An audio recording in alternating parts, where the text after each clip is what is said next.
وَإِذَا تُلِيَتْ عَلَيْهِمْ آيَاتُهُ زَادَتْهُمْ ایمانا، مومنین یعنی میرے اور آپ کی اور صحابہ کرام کی اور جتنے لوگ مسلمان ہیں ان سب کی دوسری صفت کا ذکر ہے، دوسری پہچان کا ذکر ہے کہ وَإِذَا تُلِيَتْ عَلَيْهِمْ آيَاتُهُ، کہ جب اللہ کی آیات مومنین کو سنائی جاتی ہیں تو ان کے ایمان میں اضافہ ہوتا ہے، یعنی ان کے ایمان میں گرمجوشی پیدا ہوتی ہے، ان کے ایمان میں اللہ سے تعلق میں ترقی پیدا ہوتی ہے، ان کا اللہ تعالیٰ سے تعلق، ان کا اللہ تعالیٰ سے محبت زیادہ ہو جاتی ہے۔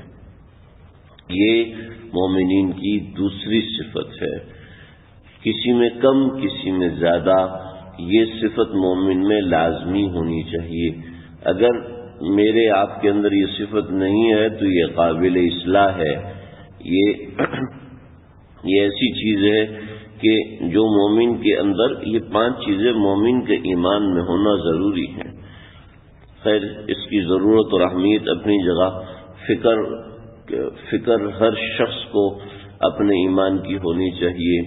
اگر یہ نہیں ہے تو یہ بڑی خطرناک چیز ہے، اور اگر یہ ہے تو اس میں اضافہ کرنے کی کوشش کرنی چاہیے۔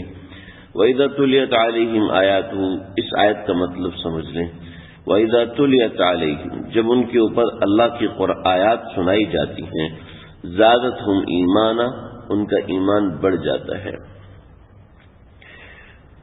ابتدائے اسلام میں 2 قسم کے عقائد تھے، ایک اشاعرہ، ایک ماتریدیہ۔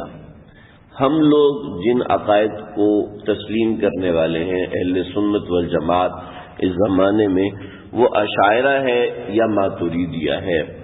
یہ 2 قسم کے عقائد اہل سنت والجماعت کے میرے اور آپ کے عقائد میں شمار کیے جاتے ہیں۔ اگرچہ یہ چیز معلوم نہیں ہوتی لیکن عقائد یہی ہوتے ہیں ہمارے۔ جیسے اللہ ایک ہے، یہ اہل سنت والجماعت کا عقیدہ ہے۔ لا تراہ العیون، اس کو کوئی دیکھ نہیں سکتا اور اس کو کوئی سوچ نہیں سکتا، اس کا بدن کیسا ہے، اس کا جسم کیسا ہے، اس کا چہرہ کیسا ہے، اس کے ہاتھ کیسے ہیں، پاؤں کیسے ہیں بھی یا نہیں بھی ہیں، کیا ہے، کس طریقے سے ہے، اللہ ہی کو معلوم ہے۔ یہ ہمارا عقیدہ ہے۔ اللہ کے بارے میں آپ کا بھی یہی عقیدہ ہے۔ اللہ نے ایک مخلوق بنائی جس کا نام فرشتے ہے، ایک مخلوق بنائی ہے جن کا نام جنات ہے، یہ ہم سب کا عقیدہ ہے۔ تو اس نوعیت کے عقائد جو ہے اشاعرہ اور ماتریدیہ کے، پہلے عقائد کے اوپر بڑی جنگ ہوتی تھی، آج کل تو میڈیا وار ہے، پہلے عقائد کے اوپر بڑی جنگ ہوتی تھی، قدری اور ذکری اور جو بہت بڑے بڑے قسم کے فتنے اٹھے جنہوں نے عقائد کے اوپر بڑی خطرناک قسم کی جنگ کی تھی۔ تو اس زمانے کے اندر اشاعرہ نے کام کیا تو جو عقائد مرتب ہوئے وہ اشعری کہلائے، اور جو یہ کچھ متشدد تھے کیونکہ ان کا کچھ مقابلہ تھا روافض سے اور خوارج سے اور اس قسم کے جو دوسرے قسم کے غلط عقائد تھے، تو اس میں کچھ شدت تھی، تو وہ منصور ماتریدی رحمۃ اللہ علیہ نے عقائد کو مرتب کیا تو وہ عقائد ماتریدیہ کہلائے۔ تو یہ ہمارے عقائد ماتریدیہ ہیں، کچھ تھوڑے سے اختلاف کے ساتھ اشاعرہ ہے۔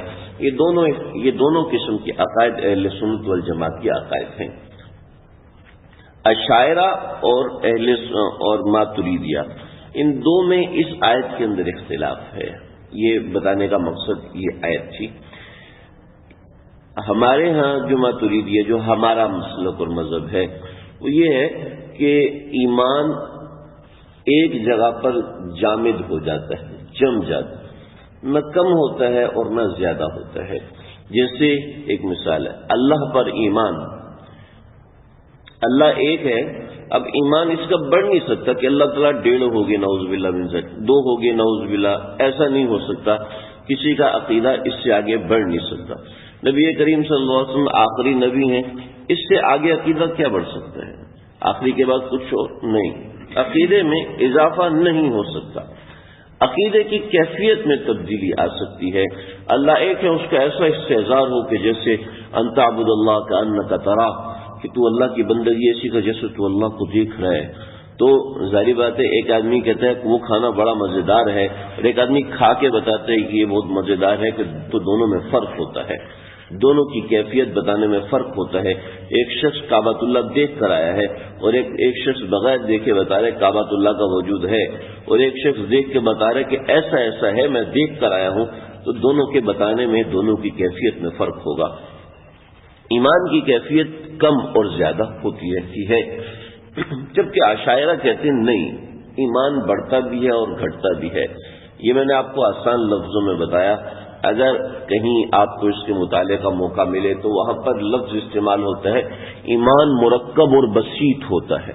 ہمارا عقیدہ ہے ایمان بسیط ہوتا ہے، یعنی ایک جگہ پر بس جم جاتا ہے، اور عشائرہ کہتے ہیں نہیں، مرکب ہوتا ہے، اس میں جڑتے رہتے ہیں اور مرکب بنتا رہتا ہے۔ خیر، تو ہمارا عقیدہ یہ ہے، جو لوگ کہتے ہیں کہ ایمان بڑھتا رہتا ہے وہ یہ آیت پڑھتے ہیں وَإِذَا تُلِيَتْ عَلَيْهِمْ آيَاتُهُ زَادَتْهُمْ إِيمَانًا، ان کے ایمان میں اضافہ ہوتا ہے۔ تو یہ آیت ان کی دلیل ہے۔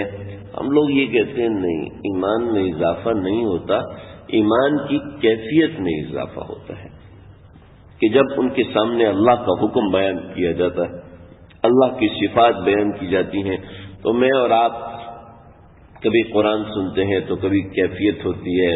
ہم تو آج کل ذوق ہی نہیں رہا قرآن سننے کا اور بیانات سننے کا، اور قرآن کو سمجھنے کی کوشش کا، اس نوعیت کا ذوق ہی نہیں ہے تو بہت کم لوگوں کا، الا ماشاءاللہ بہت کم لوگوں کا ذوق ہوتا ہے۔ اللہ تعالیٰ اس میں اضافہ فرمائے، دوسری چیزوں کا ذوق بڑھتا جا رہا ہے، قرآن کا ذوق ختم ہوتا جا رہا ہے۔ وَإِذَا تُلِيَتْ عَلَيْهِمْ، جب آدمی کچھ اس طرح کی بات سنتا ہے تو اس کے ایمان میں گرم جوشی پیدا ہوتی ہے، یہ کیفیت پیدا نہیں، بس اب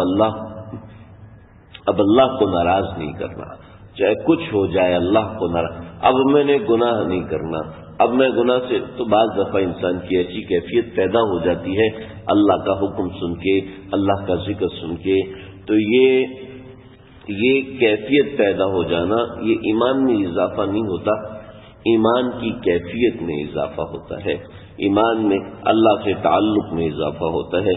تو یہ مطلب ہے وَإِذَا تُلِيَتْ عَلَيْهِمْ آيَاتُهُ زَادَتْهُمْ إِيمَانًا، کہ جب ان کے سامنے اللہ کی آیات سنائی جاتی ہیں تو ان کے ایمان میں اضافہ ہو جاتا ہے۔